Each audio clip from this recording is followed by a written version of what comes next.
Здравейте, приятели, от Слънчева Гърция. Много хубаво язовирче, ето. Фидерчета, мидерчета. Бати Динко е номер едно. Днеска пак се отчети яко. За съжаление, трябва да се прибирам вече, защото ме чака 2 часа път. Ето, днескашния улов.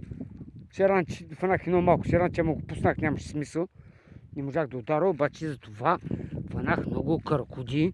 Ето, погледнете какви каракуди фаща Бати Динко е номер едно. Ето, погледнете, ето Бати Динко е номер едно. Хубави костурчета, ето. Ето, почекайте.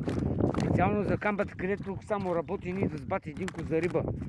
Ето, така се лови риба. Ако иска някой, може да заповяда другия път с мен пак. Пак ще го пустим, много готин язовир.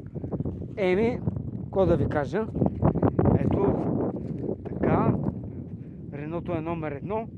Всичко е 6. И така, Бати Динко е пак са отчети. Това е.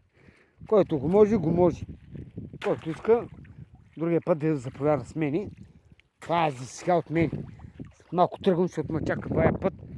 Някакви 200 км, ама този Бати Динко 200 км не го плащат. Ето, красота, брат. Красота тук.